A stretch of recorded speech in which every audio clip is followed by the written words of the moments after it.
everybody. Whoa. The mic is on.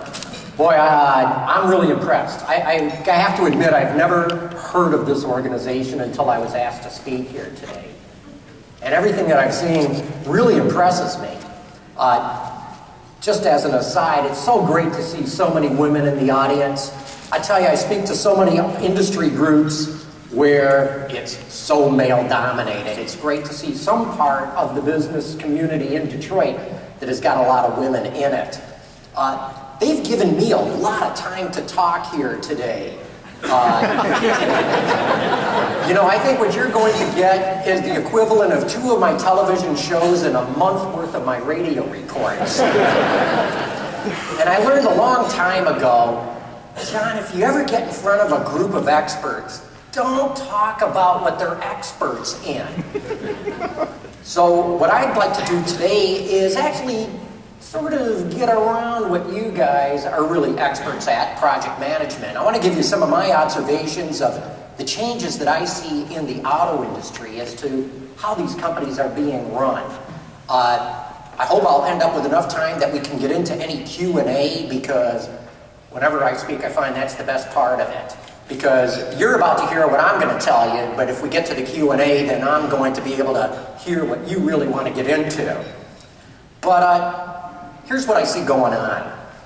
The auto industry has gone through an amazing transformation just in the last few years. But let's go back nearly a century ago. Mass production really defined what this auto industry is all about. When Henry Ford came out with the moving assembly line and they got interchangeable parts and they could just line them up and start building one repetitive operation after another, that led to vertical integration. The whole idea was the more you can control every aspect of the business, the more efficient that you're going to be. And that's why I loved hearing what Klavir said up here earlier. He mentioned the word complex and complexity several times. And that's going to be an overriding theme of mine, because where I see the auto industry going to is figuring out how to develop complex adaptive systems. But back to 100 years ago, where mass production led to vertical integration and a management philosophy that was very much top-down command and control. Something I think the Kremlin would, the old Kremlin at least, would have been very comfortable with. And yeah, that early system, probably Henry Ford's Rouge plant being the best example of total vertical integration, where you had raw materials coming in one end of the Rouge complex and completed automobiles going out the other side. It was extremely complex, but they kept doing the same thing day after day, week after week, year after year. There were repetitive jobs. There were no model changes going on, because you know Henry Ford's philosophy: you can have any color you want as long as it's black. And so they kept on building the same cars year after year. Everything was extremely repetitive, and that was how they were able to get their hands around that level of complexity and from top to bottom control everything. But that started to change after a while, and they modified it, where now by certainly the 1950s, we started to see the annual model change, where literally every year a car company would come out with a brand new car. Certainly an all-new body, maybe an all-new powertrain. But you also have to remember that back in the 1950s, there were very few models on the marketplace. There were derivations of models. But in point of fact, in 1955, you know, the 55 Chevy, very famous car, oh my God, they made 1 million of them a year. That was the only model that Chevrolet had. Actually, I'm wrong. They had 2 models. They had the Chevrolet, and you could get 2-door, 4-door, station wagon, or convertible. And there were different trim levels, so you might hear this is a Chevrolet, or this is a Bel Air, or whatever it may happen to be. But it was essentially the same car. And they had the Corvette. And Ford, pretty much the same. Each of the different brands pretty much had one model. And so again, it was pretty easy to have this command and control, top down, you do as I tell you kind of method of management. In the 1960s, that started to change. Americans had a lot of money, they wanted to buy what they wanted to buy, and any automaker who could start to offer different kinds of models could attract more customers and get more market share. And we saw an explosion of models to the point where the system could no longer handle the annual model change because there were just too many models. They just didn't have enough engineers, enough resources to be able to design a new car every single year for every car that they had. And so the workload just became too complicated, too much for them to have to deal with. And the annual styling change was essentially gone by the mid-1970s. In the 80s, we saw global competition really come to the fore. And that started to force intense cost cutting, especially in the US auto industry. Because we had competitors coming in, especially from Japan at that time, who had a massive currency advantage. And besides, the Detroit Three had adopted all kinds of bad practices, non-competitive labor contracts, the beginning of the accumulation of their legacy costs. And so they started to outsource certain things. We saw the real emergence of gigantic Tier 1 suppliers, independent of the car companies at that time, who, as it turned out, started to have an advantage. They didn't have the UAW contracts, and they were able to sell their components or parts or materials or services to any automaker who wanted to buy them. And so they started to have economies of scale that no one automaker could really match. And so we started to see all kinds of outsourcing take place. So when I got into this business, GM, Ford, and Chrysler built in-house 70 to 80% of all the parts and components and certainly the value of the car.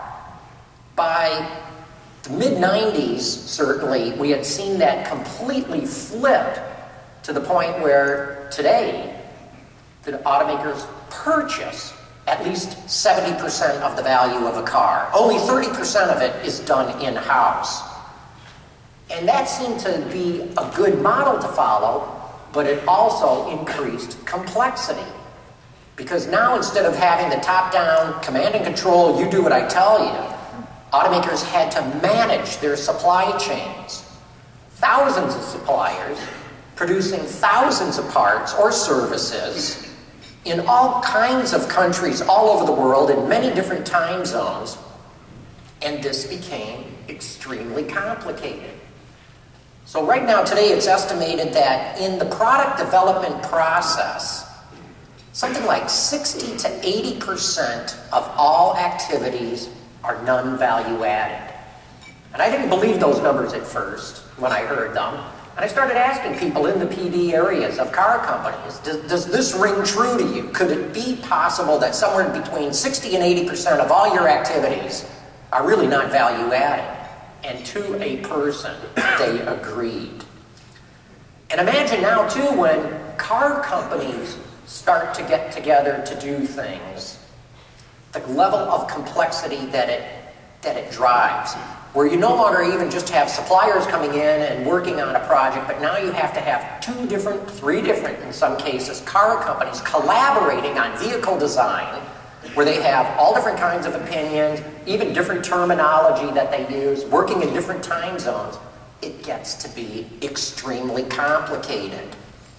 And the real question is, as an industry, how do we deal with this complexity? Because it is the reality. And some of the things I find interesting is just looking at how car companies run themselves. So, for example, we've seen in the last couple of years that GM and Ford had to get rid of all kinds of brands. General Motors used to have Chevrolet, Cadillac, Buick, GMC, which they still have, but they've gotten rid of Pontiac, Oldsmobile, Saturn, and their relationships with Suzuki, Isuzu, and Subaru, and Toyota at Novi. We've seen Ford keep Lincoln, get rid of Mercury, and get rid of Jaguar, Land Rover, Volvo, and Mazda, as well as Aston Martin. Why? Because it was too complex. They had multiple layers that they were trying to control, and they had to feed all those brands with new products constantly. It was horrifically expensive, and as part of the bailout process on the part of General Motors and as part of Ford's One Ford plan, they got rid of all those brands. Meanwhile, the biggest car company in the world, not as measured by production or sales, car sales, but as measured by revenue and profit, is the Volkswagen Group. A lot of people don't know that Volkswagen has an astounding number of brands. There's Volkswagen and Audi. There's a company called Seat, another one called Skoda. They have Bentley, Lamborghini, Porsche, and Ducati. And I haven't even gotten into their commercial vehicles yet. Now, Volkswagen has as many brands. In fact, it's got more brands than General Motors or Ford ever had. It is raking in more money and making more profit than any other car company in the world. So why is it that Volkswagen can manage all these brands where the guys here in Detroit couldn't do it at all? And it comes back to how they manage their car company.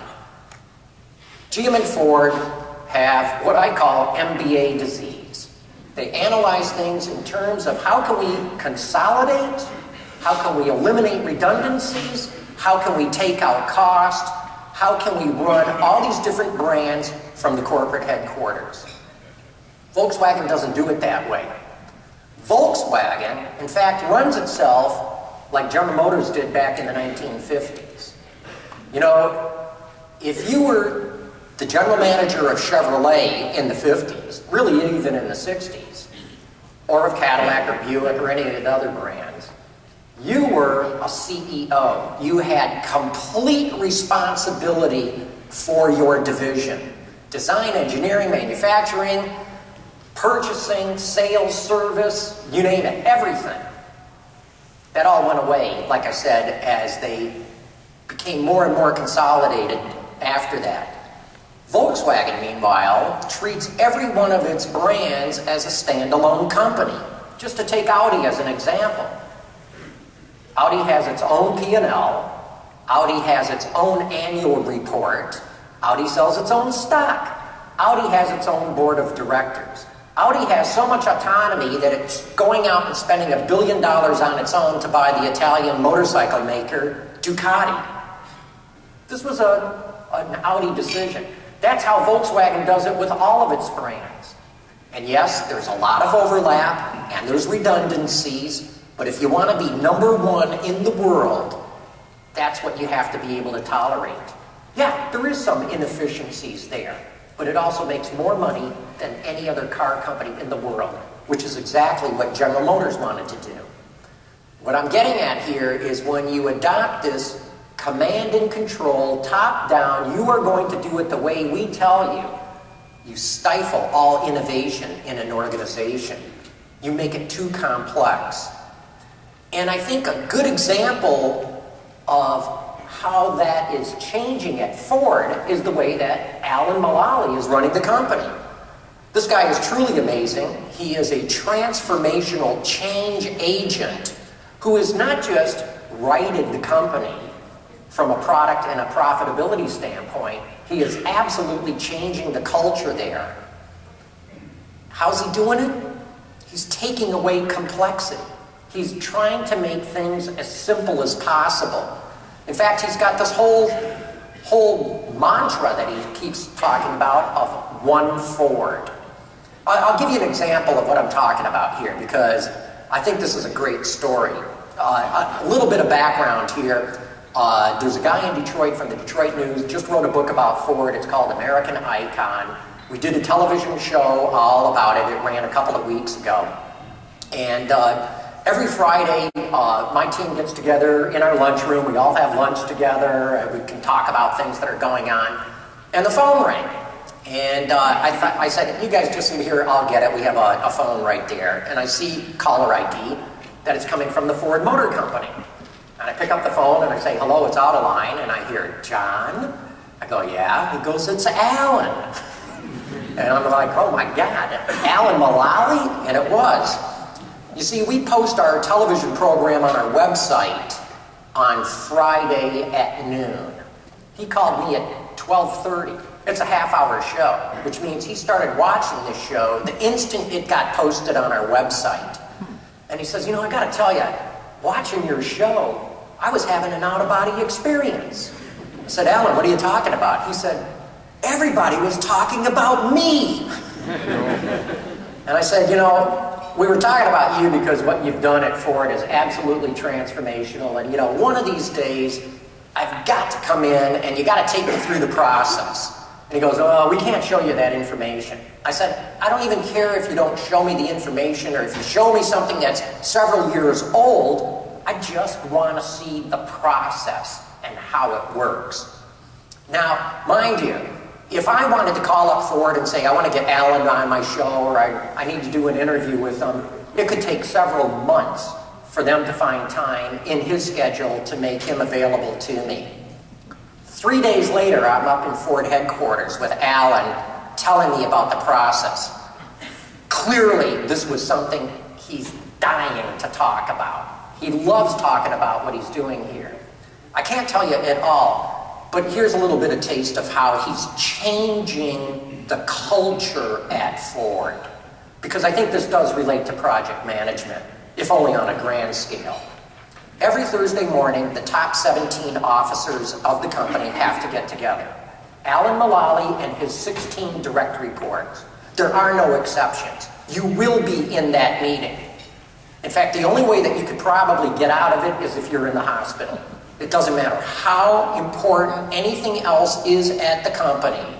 All top 17 officers meet at the top of the Ford building in what they call the Thunderbird room. They all sit at a round table. Very important. Sit at a round table. And by the way, for those who happen to be in Germany or England or China or Japan or Australia or wherever else in the world they may be, they are videoed in. There are no exceptions. You're always going to be there.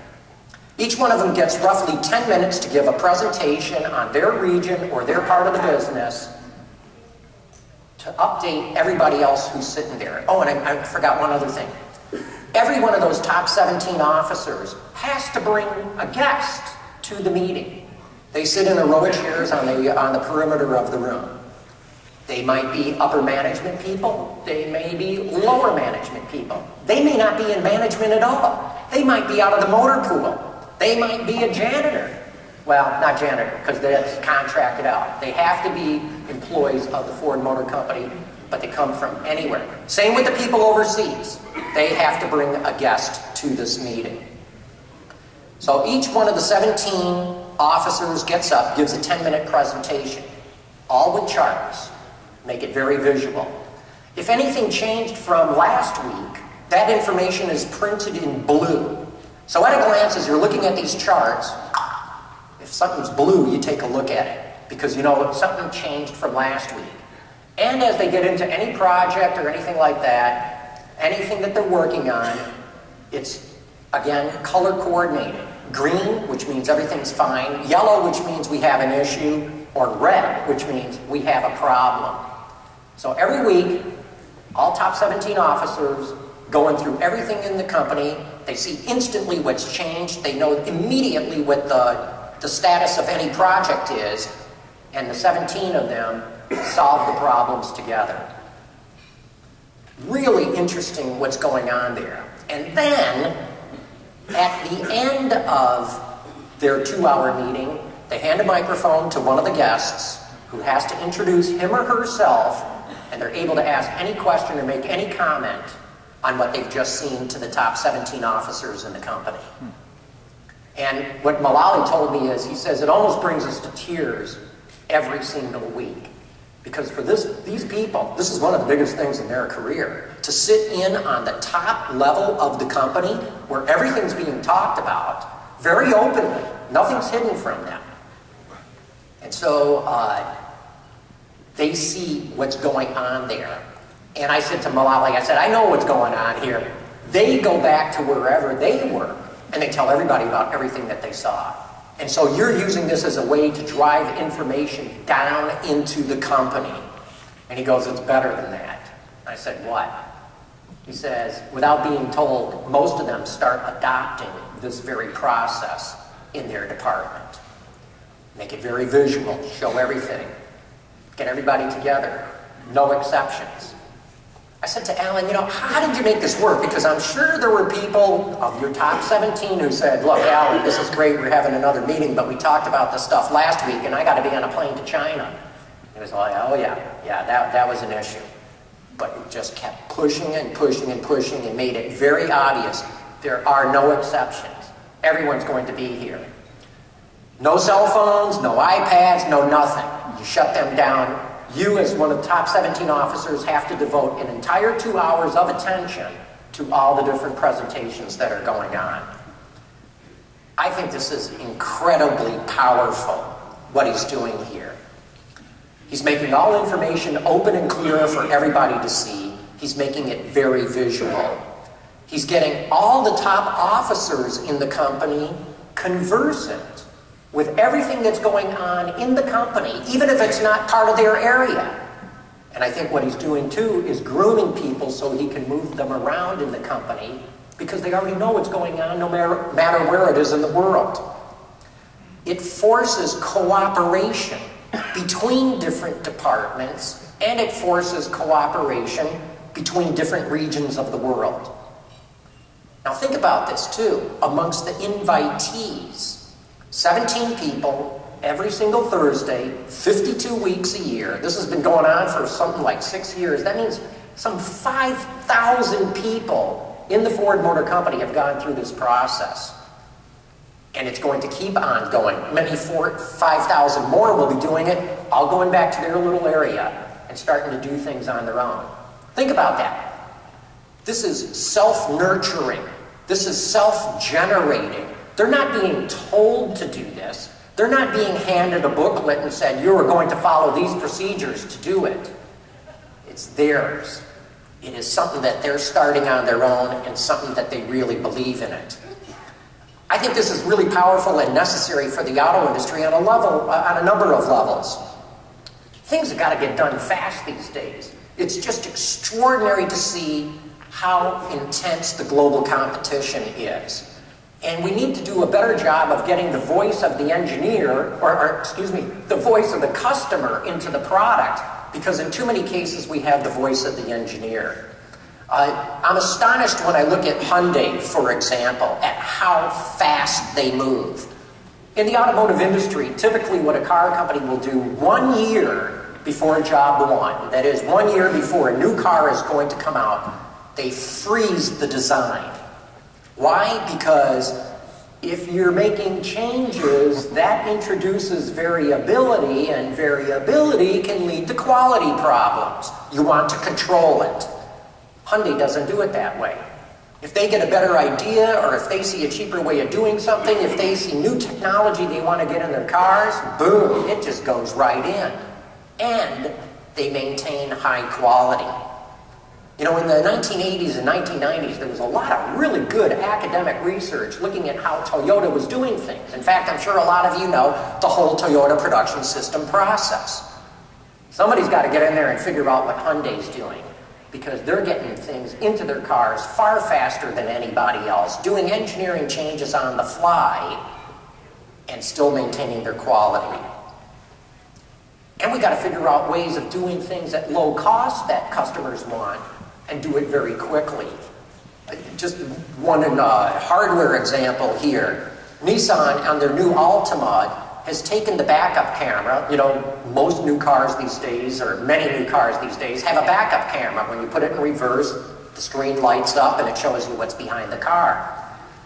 But there's new technologies too, like blind spot detection that warn you if somebody's in your blind spot, or lane departure warning that warns you that, whoops, you're drifting out of your lane. Or if you're in a parking lot and backing out between two cars and you can't really see if there's cross traffic behind you, there's what they call moving obstacle detection. Well, in most car companies, each and every one of those systems is a separate system. They have their own sensors, their own computer, their own wiring. Nissan figured out how to do that just using the video camera for the backup. Sure, it backs up the car. It also detects for moving objects behind it. It also tells you if you're drifting out of your lane. It also tells you if someone's in your blind spot. Really, really clever. My bet is if we look at how Hyundai is achieving what it's doing and how Nissan came up with this, we're going to find that it was a collaborative effort from a lot of different people. In fact, collaboration, I think, is the way that you break through the levels of complexity, or one of the ways. But how do you do this? One thing that I ran across recently here in the Detroit area is at General Dynamics Land Systems. These are the guys that make the M1 Abrams tank. They make all kinds of military personnel carriers, armored carriers, and the like. You've seen their equipment if you've seen any of the coverage of the wars in Iraq and Afghanistan. And they do a pretty good job, but they know that once their vehicles get in the field, the people who use them see all kinds of problems or come up with new ideas that could make the vehicles better. So GDLS, General Dynamics Land Systems, decided that they would come out with a collaboration center to really use these ideas that I'm talking about here. Here's how it works. They created a website where any one of our fighting men and women can post a problem that they have or post an idea of how that GD could make any of its vehicles better.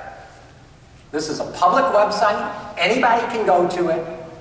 And our fighting men and women are posting things on here saying, I don't like this, or couldn't you do that, or boy, wouldn't this be better? And then GD solicits solutions from anyone, anywhere in the world.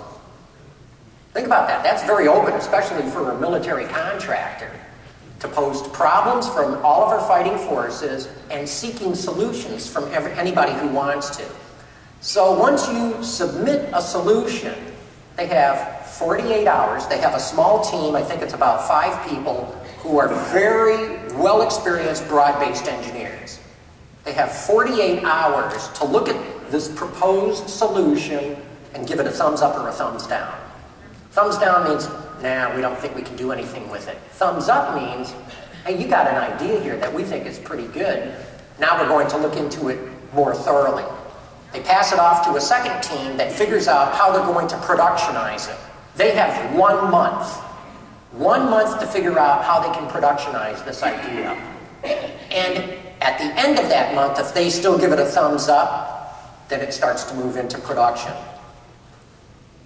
So in the typical way that GD and most military contractors have been doing things, it takes a minimum of 2 years to get an idea into production. With the Collaboration Center, they're doing that in a little over 6 weeks. That's breakthrough kind of thinking. And it shows the power of collaboration here.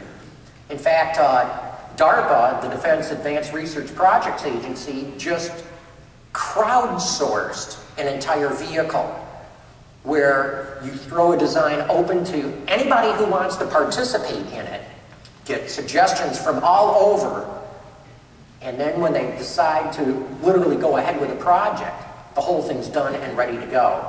Much, much faster. And there's even a website called Local Motors, where same sort of thing. It's a website designed for crowdsourcing, where you can throw ideas open to anybody, get any kinds of solutions from anywhere. Again, a way of breaking down complexity.